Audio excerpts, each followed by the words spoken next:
আমাদের চ্যানেলের সমস্ত গল্পের নোটিফিকেশন সবার আগে পাওয়ার জন্য এখনই সাবস্ক্রাইব করুন আমাদের চ্যানেলটি এবং পাশে থাকা বেল আইকনটি প্রেস করে অল করে দিন। হরেবল উইকেন্ডে আজ আপনার জন্য মঞ্জিল সেনের লেখা গল্প পুতুল। আজকের গল্পটি আমরা নিয়েছি মঞ্জিল সেনের ভয় সমগ্র দ্বিতীয় খণ্ড থেকে। আজকের গল্প পাঠে অমিত, গল্পের সূত্রধার আমি অতনু। শুরু হচ্ছে পুতুল।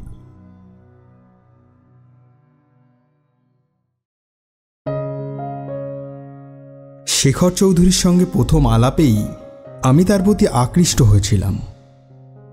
গায়ের রং রোদে পোড়ার তামাটে, লম্বায় প্রায় 6 ফুট, পেশল বলিষ্ঠ চেহারা, চোখে মুখে একটা আত্মপ্রত্যয়ের ছাপ। এমন একজন মানুষ হঠাৎ চোখে পড়ে না। আমারই এক বন্ধু ভদ্রলোকের সঙ্গে আমার আলাপ করিয়ে দিয়েছিল। আমি একজন লেখক একথা শুনে তিনি কৌতূহলের দৃষ্টিতে আমার দিকে তাকিয়েছিলেন। তারপর মৃদু কৌতুকের সুরে বলেছিলেন, আপনারা যেসব রোমাঞ্চকর ঘটনা কল্পনা করেন, অনেক ক্ষেত্রেই আসল ঘটনা তার চাইতেও আরও বেশি রোমাঞ্চকর, আপনাদের কল্পনার জগতের বাইরে। আমরা একটা অভিজাত রেস্তোরাঁয় বসে গল্প করছিলাম। আমাদের সামনে বড় বড় কাচের প্লেটে সাজানো রয়েছে ফ্রাইড রাইস, চিলি চিকেন আর সুইট অ্যান্ড সাওয়ার প্রন। আমার বন্ধুই আমাদের দুজনকে এখানে নেমন্তন্ন করেছিল। আমাদের দুজনের পরিচয় করিয়ে দেওয়াই ছিল তার উদ্দেশ্য। অবশ্য আরও একটা উদ্দেশ্য ছিল, সেটা হলো শেখর চৌধুরীকে তার ব্যবসার অংশীদার হিসাবে রাজি করানো। আমার ওপর ভার পড়েছিল ভদ্রলোককে যাচাই করা, কিন্তু আগেই বলেছি, প্রথম দর্শনেই ভদ্রলোকের প্রতি আমি আকৃষ্ট হয়েছিলাম। আমি 1 চামচ ফ্রাইড রাইস মুখে ভরে চিবোতে চিবোতে বললাম, সে কথা 100 বার, truth is stranger than fiction. বিজ্ঞজন একথা তো বলেই গেছেন। শেখর চৌধুরী আমার জবাবে বোধহয় খুশি হলেন। কাটা দিয়ে 1 খণ্ড চিলি চিকেন মুখে পড়ে আয়েশ করে চিবোতে চিবোতে বললেন, শুনবেন তবে একটা কাহিনী, আমার জীবনে ঘটেছিল। নিশ্চয়ই। একটা নতুন কিছু শোনার আশায় আমি উদ্গ্রীব হলাম। আমার বয়স কত মনে হয়? আচমকাই প্রশ্ন করলেন শেখর চৌধুরী। তার মেদহীন চেহারার দিকে আর একবার চোখ বুলিয়ে আমি বললাম, 40-42 বছরের বেশি বলে তো মনে হয় না। 50 চলছে।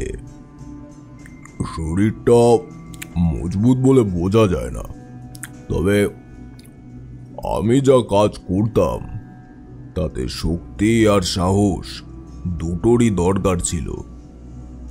আমি জিজ্ঞাসা দৃষ্টিতে তাকালাম। তিনি শুরু করলেন, তখন আমার বয়স 32।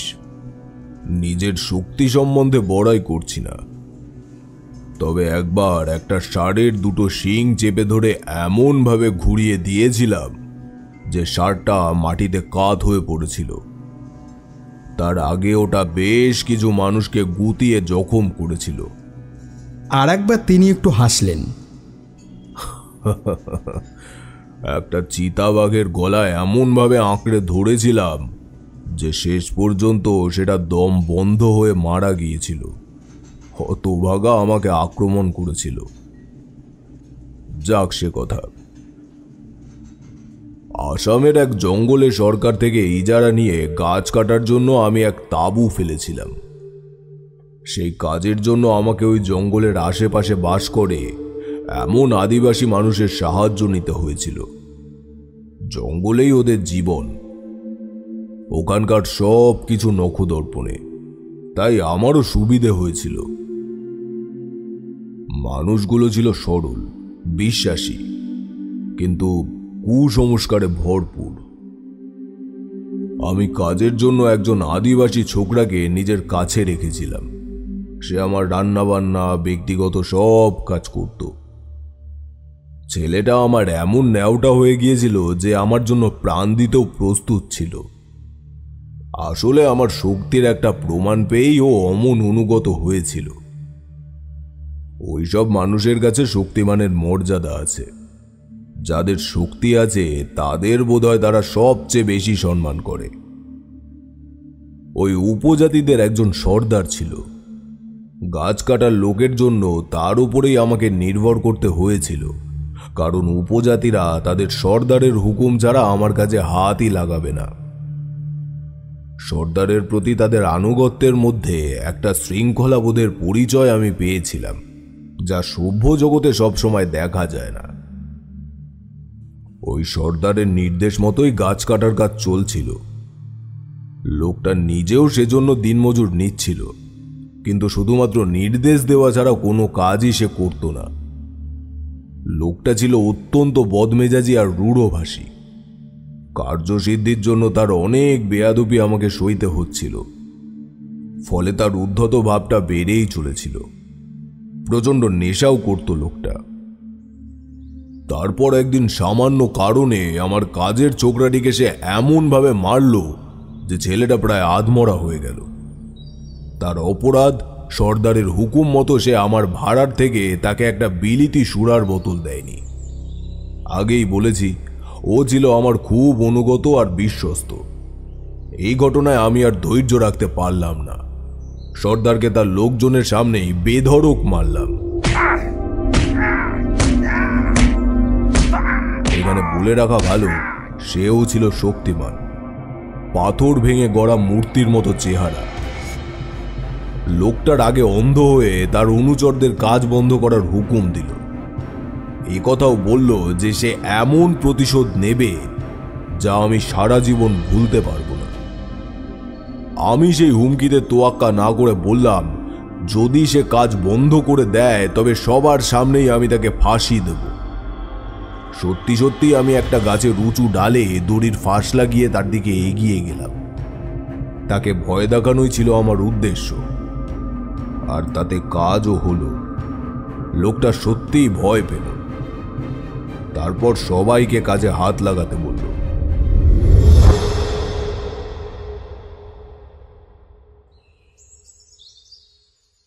এই ঘটনার পর কয়েকদিন কেটে গেছে। আমার ছোকরাটি একদিন চুপি চুপি আমাকে জানালো, সর্দার আমার ওপর প্রতিশোধ নেওয়ার জন্য মতলব আঁটছে। সেই উদ্দেশ্যে ওদের যে পুরোহিত, তার সঙ্গে সে পরামর্শ করছে। ছেলেটির আত্মীয় স্বজন ওই পল্লীতেই থাকতো, তাই সময় পেলেই সে চলে যেত তাদের সঙ্গে দেখা করবার জন্য। সেখানেই সে কথাটা শুনেছে। তার মা তাকে চুপি চুপি কথাটা বলেছে এবং এও বলেছে যে কথাটা যেন ফাঁস না হয়। ফাঁস হলে সর্দার তাদের আর রক্ষে রাখবে না। ওদের পুরোহিতকে আমি দেখেছি। একটা চিমসে বুড়ো, নাকটা বাঁকানো, চোখ দুটো যেন সব সময় লাল। তবে তার নাকি অলৌকিক ক্ষমতা আছে। একটা ঢিবির ওপর ওই আদিবাসীদের একটা পুরনো মন্দির আছে। সেই মন্দিরে ওদের বিগ্রহ আমি দেখেছি। ভয়াবহ একটা মূর্তি, কালো পাথরের। তা কত বছর আগের কেউ সঠিকভাবে বলতে পারে না। ওই পুরোহিত হচ্ছে মন্দিরের পূজারী। সর্দার পর্যন্ত তাকে সমীহ করে চলে, এমন তার দাপট। ভালোর চাইতে মন্দ কাজেই নাকি তার কেরামতি বেশি, যেমন কারুর বিরুদ্ধে মৃত্যুবান ঝুড়ে তার জীবনে বিপর্যয় ডেকে আনা, মন্ত্র বলে কাউকে পঙ্গু করে দেওয়া, এই ধরনের কাজে নাকি সে সিদ্ধহস্ত, সাক্ষাৎ শয়তান।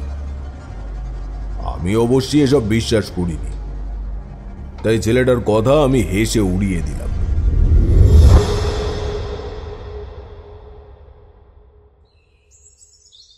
এরপর বেশ কিছুদিন কেটে গেল। আমার গাছ কাটার কাজ নির্বিঘ্নেই চলছিল। সরকারি লোক এসে যেসব গাছে চিহ্ন দিয়ে যায় শুধু সেগুলিই কাটতে হবে। তবে এদিক ওদিক যে হয় না এমন নয়। তাছাড়া আজকাল সাধু পুরুষ কে আছে বলুন? সর্বস্তরে দুর্নীতির পাহাড় জমে গেছে। টাকা দিয়ে সবকিছুই কেনা যায়, মায় মানুষের বিবেক। ব্যতিক্রম যে নেই তা আমি বলছি না, তবে তা অসংখ্যের তুলনায় এতই নগণ্য যে তুলনা না করাই ভালো। শেখর চৌধুরী কাচের গ্লাসটা তুলে ঠান্ডা বিয়ারে লম্বা একটা চুমুক দিলেন। তারপর কিছুক্ষণ নিঃশব্দে খাবারে মন দিলেন। আমার কিন্তু মনে হলো তার ভেতরে যেন একটা তোলপাড় চলছে। অতীত স্মৃতিচারণ করতে গিয়ে তিনি অতীতে ফিরে গেছেন। খাওয়া শেষ করে তিনি ন্যাপকিন দিয়ে মুখ মুছলেন। তারপর এক চুমুকে ঠান্ডা পানীয় নিঃশেষ করে তিনি বললেন, সেদিন ছিল অমাবস্যা। সে রাতের কথা আমি ভুলবো না। বনের একদম শেষে আমার তাঁবু। চারিদিকে ঘুটঘুটে অন্ধকার। বিকেল থেকেই মেঘ জমেছিল। সন্ধ্যের পর নামল তুমুল বৃষ্টি।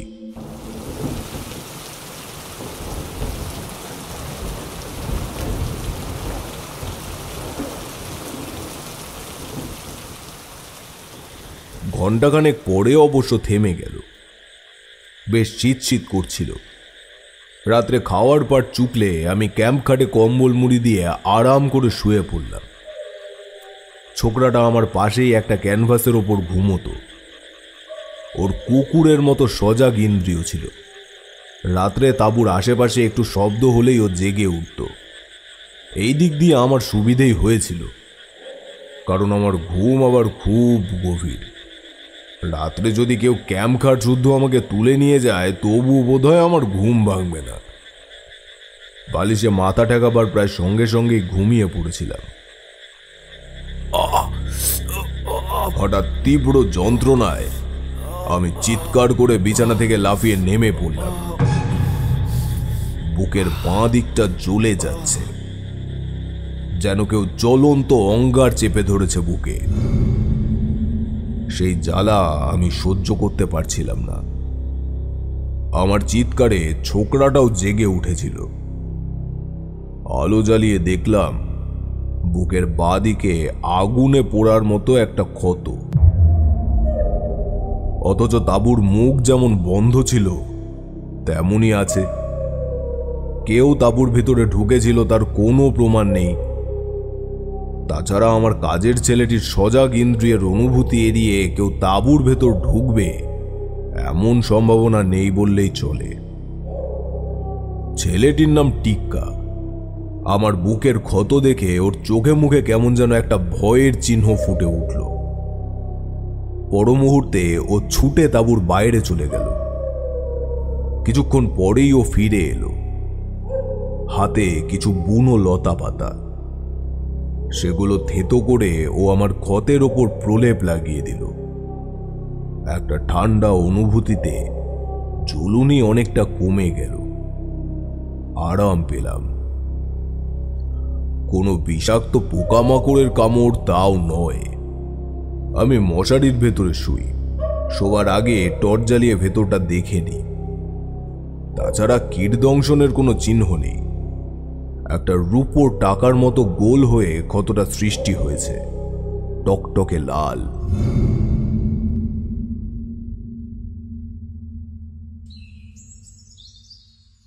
পরদিন সকালে একটা জিনিস লক্ষ্য করলাম।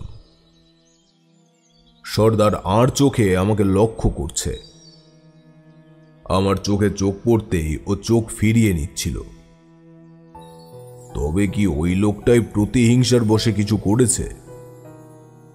কিন্তু তাঁবুতে কারুর ঢোকবার সামান্য প্রমাণও ছিল না। যাতায়াতের পর্দার মুখটা ভেতর থেকে যেমন আঁটো করা ছিল, ওই ঘটনার পর তার এতটুকু হেরফের আমার চোখে পড়েনি। সেদিন রাত্রে টিক্কা আমাকে একটা খবর দিল। দুপুরবেলা ও বাড়ি গিয়েছিল। সেখানেই ওর মায়ের কাছে ও শুনেছে। কথাটা যেন পাঁচকান না হয় তাও বলে দিয়েছে ওর মা। জানাজানি হলেই ওদের ওপর নেমে আসবে চরম আঘাত। খবরটা হলো সর্দার নাকি অমাবস্যার আগের দিন পুরোহিতকে দুটো মুরগি উপহার দিয়েছিল, সেই সঙ্গে চাল ডাল আর তরি তরকারি। পুরোহিতের বাড়িতে তাদের কথাবার্তা দৈবাতি একজন শুনে ফেলেছে। সে টিক্কার বাবার জ্ঞাতি ভাই, আবার গাছ কাটার কাজে আমার কাছে দিন মজুর খাটে। আমাকে সাবধান করে দেওয়ার জন্যই সে টিক্কার মাকে চুপি চুপি কথাটা বলেছে, যাতে টিক্কা আমাকে জানায়। পুরোহিত নাকি সর্দারকে কথা দিয়েছিল আমাকে দগ্ধে দগ্ধে মারবে। তার জন্য চাই একটা পুতুল। পুতুলটাকে মন্দিরে বিগ্রহের সামনে রেখে সে মন্ত্রের জোরে তার মধ্যে প্রাণ সঞ্চার করবে। ওটা হবে আমার দ্বিতীয় সত্তা। ওটাকে যা করা হবে তার রেশ আমাকেও স্পর্শ করবে। অমাবস্যার রাতে বিগ্রহের সামনে আগুন জ্বালিয়ে মন্ত্র পড়বে পুরোহিত। তারপর একটা লোহা সেই আগুনে গরম করে সর্দারকে আদেশ করবে পুতুলের গায়ে ছ্যাঁকা দিতে। তাতে আমার শরীরের সেই জায়গাও দগ্ধ হবে। এভাবে প্রতি অমাবস্যায় আমার শরীরের নানান অংশ পুড়িয়ে শেষে গরম লোহা আমার চোখে চেপে ধরে আমাকে অন্ধ করে ফেলা হবে। আমার অজান্তেই আমি শিউরে উঠেছিলাম। তা লক্ষ্য করে শেখর চৌধুরী মৃদু হেসে বললেন, কেমন বুঝছেন?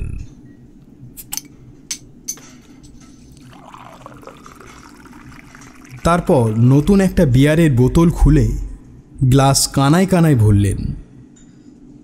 গোটা 2 আইস কিউব গ্লাসে ফেলে সেই পানীয় তৃপ্তির সঙ্গে পান করলেন। আমাদের খাওয়া শেষ হয়ে গিয়েছিল। আমি ঘোর আপত্তি করা সত্ত্বেও বন্ধু আর এক পোস্ত খাবার অর্ডার দিল। খাবার আসতেই শেখর চৌধুরী আবার শুরু করলেন, পুরোহিতের অলৌকিক ক্ষমতার কথা আমি আগেই শুনেছিলাম, কিন্তু জঙ্গলি মানুষের অন্ধবিশ্বাস আর কুসংস্কার মনে করে তাতে কান দিইনি। এবারও তা উড়িয়ে দিলাম। আমি শহুরে শিক্ষিত মানুষ, এসব বুজরুগিতে বিশ্বাস করা আমার সাজে না। টিক্কা কিন্তু ক্ষুণ্ণ হলো। ওর মনোভাবেই তা আমি বুঝতে পারলাম। আমি যে ওর কথার গুরুত্ব দিলাম না সেটা ওর পছন্দ হলো না। ও আমাকে অনেক করে বোঝাবার চেষ্টা করলো। ওই পুরোহিতের অলৌকিক ক্ষমতা সম্বন্ধে কয়েকটা রোমহর্ষক ঘটনাও বলল, কিন্তু আমি কিছুমাত্র বিচলিত হলাম না। আমি অবশ্য শহরে গিয়ে ডাক্তারের কাছে আমার ক্ষতটা দেখিয়েছিলাম। ডাক্তারবাবু ওটাকে কোনো বিষাক্ত কীটের দংশন বলেই সন্দেহ করেছিলেন। তিনি আমাকে একটা ইঞ্জেকশন দিয়েছিলেন, গায়ে লাগাবার জন্য মলমও দিয়েছিলেন একটা। কিন্তু টিক্কার সেই বুনো পাতার প্রলেপ যে আমাকে তাৎক্ষণিক আরাম দিয়েছিল সেটা আমি অস্বীকার করব না। এই আদিবাসীরা বুনো লতা পাতার এমন সব ওষুধ জানে যা আমাদের চিকিৎসা শাস্ত্রে এখনো অজ্ঞাত। দিন কাটতে লাগলো। আমিও ঘটনা প্রায় ভুলে গিয়েছিলাম। দিন 5 পরে টিক্কার মধ্যে আমি একটা অস্থিরতা লক্ষ্য করলাম। কি ব্যাপার জিজ্ঞেস করায় ও প্রথমে মুখ খুলতে চাইল না, কিন্তু আমি ধমক দেওয়ায় শেষ পর্যন্ত বলল, সাহেব, সর্দার পুরোহিতকে আরো 2টো মুরগি আর একটা ছাগল ছানা উপহার দিয়েছে, বুঝতে পারছেন? তখনই আমার মনে পড়ল কয়েকদিন পরেই অমাবস্যা। টিক্কা আমার কথা ভেবেই অস্থির হয়ে পড়েছে এটা বুঝতে আমার কষ্ট হলো না। আমি ওকে আশ্বাস দিয়ে বললাম, পুরোহিত আমার কোনো ক্ষতি করতে পারবে না। আগেরবার যেটা ঘটেছিল সেটা একটা কাকতালীয় ঘটনা, তার সঙ্গে পুরোহিতের অলৌকিক ক্ষমতার কোনো যোগাযোগ নেই। টিক্কার মুখ দেখে মনে হলো না যে সে আশ্বস্ত হয়েছে। যাই হোক, আরো কয়েকটা দিন কেটে গেল। সেদিন যে অমাবস্যা আমার খেয়ালই ছিল না। যথারীতি সারাদিন খাটাখাটনির পর রাত্রে খাওয়া দাওয়া সেরে আমি শুয়ে পড়লাম। টিক্কা তখন একটা আলোর সামনে বসে কিছু বুনো গাছগাছড়ার পাতা নিয়ে থেতো করছিল। আমি ভাবলাম বোধহয় ওর শরীরে কোনো ঘা হয়েছে। ঘুমিয়েই পড়েছিলাম, গাঢ় ঘুম।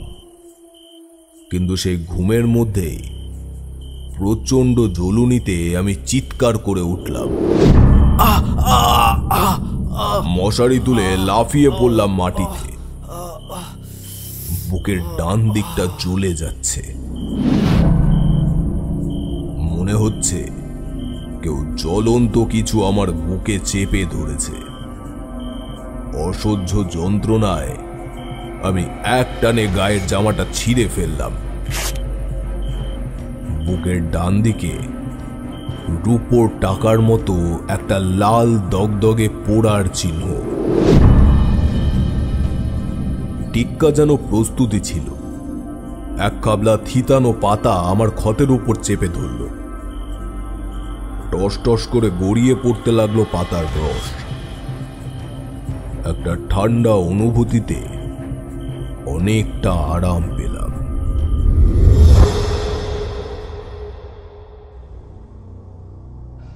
পরে শুনেছিলাম টিক্কা নাকি ঘুমোয়নি। এমন একটা কিছু ঘটবে এই আশঙ্কায় আগে থেকেই বুনো পাতার প্রলেপ বানিয়ে তৈরি হয়ে বসেছিল। গতবার ডাক্তার সংক্রামক না হওয়ার জন্য যে বড়ি আমাকে খেতে দিয়েছিলেন তার কয়েকটা তখনও পড়েছিল। আমি সেই বড়িও খেলাম। সাহেব যদি আমার কথা বিশ্বাস করতেন, সর্দারকে যদি শাস্তি দিতেন, তবে আজ সাহেবকে এই কষ্ট পেতে হতো না। টিক্কা অনেকটা অনুযোগের কণ্ঠেই বলল। এবার কিন্তু আমার মানসিক দৃঢ়তায় চিড় ধরল। তবে কি পুরোহিতের সত্যিই অলৌকিক ক্ষমতা আছে? একটা পুতুলের মধ্যে প্রাণ সঞ্চার করে তার জ্বালা যন্ত্রণা আমার মধ্যে চালন করার ক্ষমতা সে রাখে? যদি সত্যিই সে অমন ক্ষমতার অধিকারী হয়, তবে আমার নিস্তার নেই। আমাকে দগ্ধে দগ্ধে পুড়িয়ে মারবে। কিভাবে এই মহাসংকট থেকে উদ্ধার পেতে পারি? ওই পুতুলটা আমি যদি কেড়ে নিই, তবে নতুন একটা পুতুল ওরা জোগাড় করবে।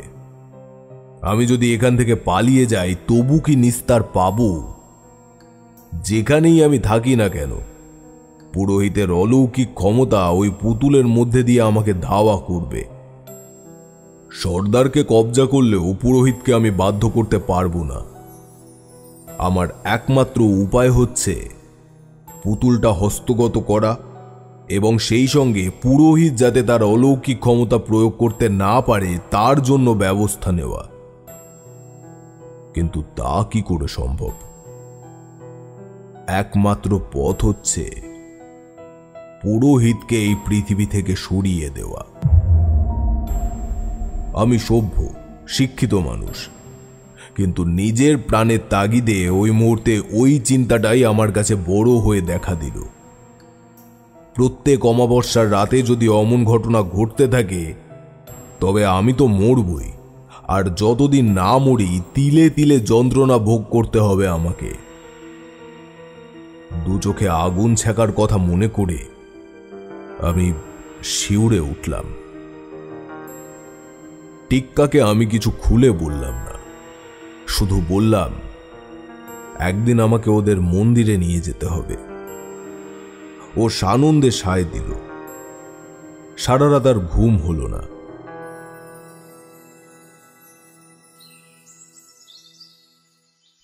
পরদিন সকালে অসুস্থ শরীর নিয়েও আমি কাজে বেরোলাম। আমার চোখে মুখে নিশ্চয়ই কালো ছাপ পড়েছিল। সর্দার আমাকে লক্ষ্য করছিল। আমার চেহারা দেখে তার চোখে মুখে যে একটা পৈশাচিক উল্লাসের চিহ্ন ফুটে উঠল, তা আমার দৃষ্টি এড়াল না।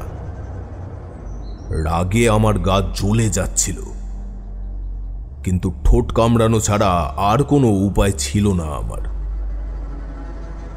এবার আমি সাবধান হলাম। প্রতিটি দিনের হিসেব রাখতে লাগলাম। এর মধ্যে যে টিলার ওপর আদিবাসীদের মন্দির, সেই জায়গাটাও ঘুরে এলাম। এমন একটা জায়গা আমি খুঁজেছিলাম যেখান থেকে পুরোহিতের অলৌকিক কাণ্ড কারখানা সবই আমি দেখতে পাবো, অথচ ওদের নজরে পড়ব না। প্রয়োজনে আমি ওদের ওপর ঝাঁপিয়েও পড়ব, তাই জায়গাটা দূরে হলেও চলবে না।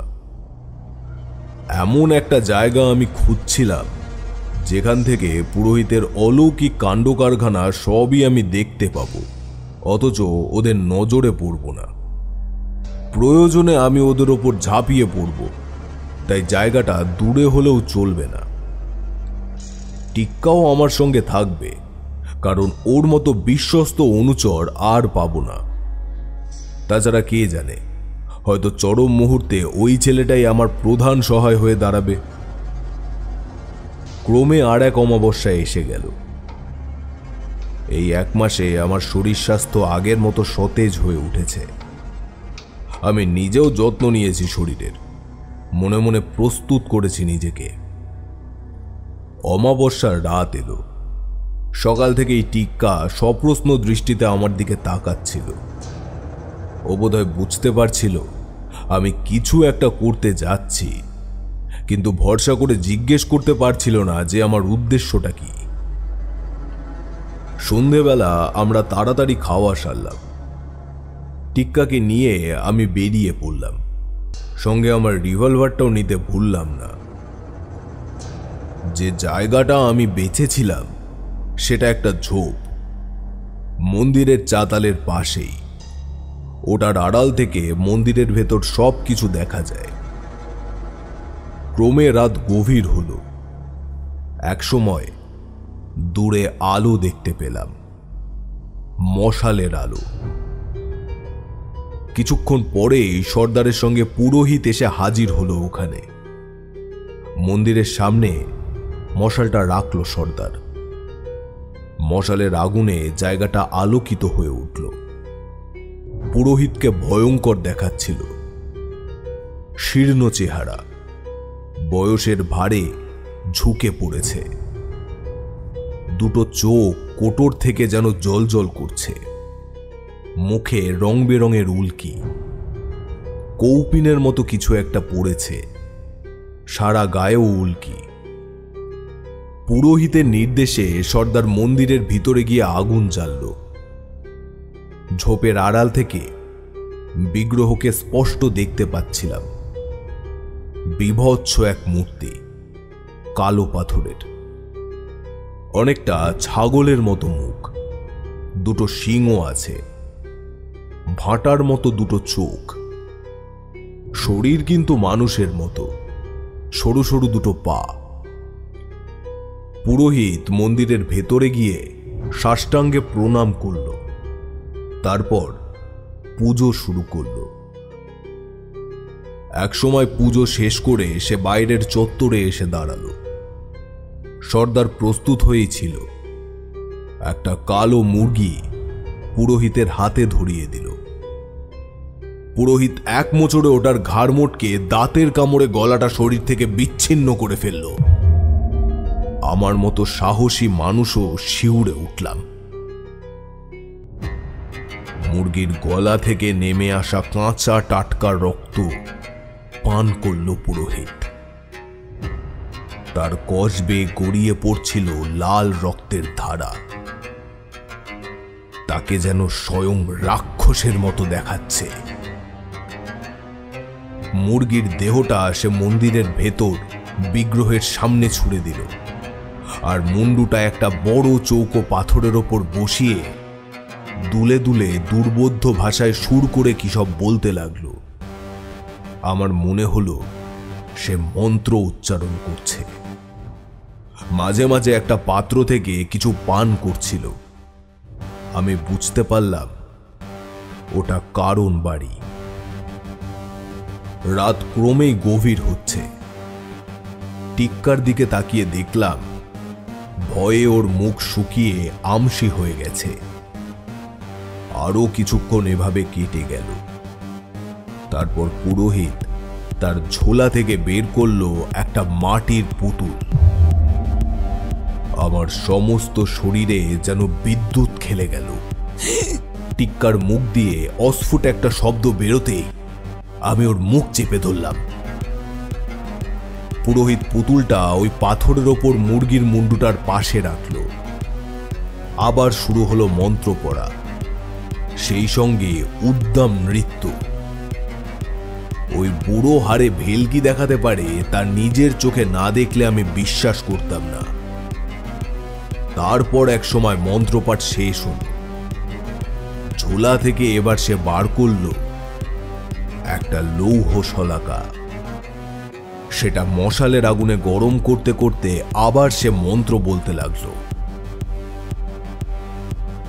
আমি ততক্ষণে উঠে দাঁড়িয়েছি, রিভলভারটাও বাগিয়ে ধরেছি। বলে রাখা ভালো, আমার হাতের নিশানা ছিল অব্যর্থ। এখনো বলে বলে লক্ষ্যভেদ করতে পারি। আমি স্পষ্ট দেখতে পাচ্ছিলাম লোহাটা লাল গনগনে হয়ে উঠেছে। সর্দার পুরোহিতের পাশেই দাঁড়িয়েছিল। এবার লোহাটা সর্দারের হাতে দিল পুরোহিত। এক পা করে পুতুলটার দিকে এগোচ্ছিল সর্দার। ডান হাতটা বাড়িয়ে ধরেছে। পুতুলটার কাছাকাছি হওয়া মাত্র আমি ওর হাত লক্ষ্য করে গুলি করলাম, আর তীব্র এক চিৎকার করে সর্দার হাত চেপে বসে পড়ল মাটিতে। তপ্ত লোহাটা মাটিতে লুটিয়ে পড়ল। আমি ছুটে গেলাম, সর্দারকে দুহাতে শূন্যে তুলে এক আছাড় মারলাম, আর লোহাটা ছুঁড়ে দিলাম অনেক দূরে। তারপর ফিরে দাঁড়ালাম পুরোহিতের দিকে। আমার চোখ মুখ তখন বোধহয় খুব হিংস্র হয়ে উঠেছিল। পুরোহিতের চোখে দেখলাম আতঙ্কের ছায়া। আমি তার দিকে এক পা এগোচ্ছি, আর সে এক পা পিছোচ্ছে। হয়তো গলা টিপেই তাকে আমি মেরে ফেলতাম, কিন্তু তার আগেই অদ্ভুত এক ঘটনা ঘটে গেল। পুরোহিত হঠাৎ ডান হাত দিয়ে বুকের বাঁ দিকটা চেপে একটা আর্তচিৎকার করে উঠল। তার মুখ যন্ত্রণায় বেঁকে গেছে, দু চোখ ঠিকরে বেরিয়ে আসতে চাইছে। তারপরে সে লুটিয়ে পড়ল মাটিতে, আর নড়ল না। আমি কয়েক মুহূর্ত তার নিস্পন্দ দেহের দিকে তাকিয়ে রইলাম। তারপরে এগিয়ে গিয়ে তার বুকে হাত দিলাম। না, বুক ওঠানামা করছে না। আমি নাকের কাছে কান পাতলাম, নিঃশ্বাস পড়ছে না। লোকটা আতঙ্কে হার্ট ফেল করে মারা গেছে। আমি সর্দারের দিকে এগিয়ে গেলাম। সে উঠে বসে সমস্ত দৃশ্যটা দেখেছিল। ভয়ে ওর মুখ বিবর্ণ, দু চোখ বিস্ফারিত। হয়তো লোকটা ভাবছিল যে পুরোহিতের অত অলৌকিক ক্ষমতা, তাকে আমি শুধু দৃষ্টি দিয়ে মেরে ফেললাম। আমার ক্ষমতা না জানি কত। টিক্কাও অদ্ভুত দৃষ্টিতে আমার দিকে তাকিয়েছিল। তারপরই সর্দার আমার পায়ের ওপর ঝাঁপিয়ে পড়ল। কাতর কণ্ঠে আমার কাছে প্রাণ ভিক্ষা চাইতে লাগলো। বিগ্রহের সামনে শপথ করে বলল, চিরকাল আমার দাস হয়ে থাকবে, আর আমার কোনো ক্ষতি করার চেষ্টা করবে না। আমি তাকে আদেশ করলাম পুরোহিতকে দাহ করার ব্যবস্থা করতে। সর্দার বলল যে তক্ষুনি সে লোকজন নিয়ে এসে কাজটা সেরে ফেলবে। আমি তাকে সাবধান করে দিলাম সেই রাতের ঘটনা সে যেন কাউকে না বলে। তবে তার অপরাধের জন্য পুলিশ ধরলে আমি বাঁচাতে পারবো না। এই কথায় কাজ হলো। সর্দার দিব্যি করে বলল, ওই রাতের ঘটনা আর কেউ জানবে না। আমরা একটা কেবিনে বসেছিলাম। শেখর চৌধুরী হঠাৎ একটা কাণ্ড করে বসলেন। উঠে দাঁড়িয়ে জামাটা খুলে ফেললেন, তারপর গেঞ্জিটা গুটিয়ে ওপরে তুললেন। আমি আঁতকে উঠলাম। বুকের দুপাশে দুটো বিশ্রী ক্ষতের চিহ্ন, যেন আগুনে ঝলসে গেছে। রূপো টাকার মতো দুটো গোল পোড়া দাগ। ভদ্রলোক গেঞ্জিটা টেনে দিয়ে জামাটা আবার গায়ে দিলেন। আর সেই পুতুলটা? আমি না বলে পারলাম না। বিয়ারের গ্লাসে একটা লম্বা চুমুক দিয়ে তিনি মুচকি হেসে বললেন, সেটা আমি সঙ্গে করে নিয়ে এসেছিলাম। সেই ঘটনার স্মৃতিচিহ্ন হিসেবে ওটা আমি কাচের আলমারিতে যত্ন করে সাজিয়ে রেখেছি। আসুন না একদিন গরিবের কুটিরে, নিজের চোখেই দেখে যাবেন।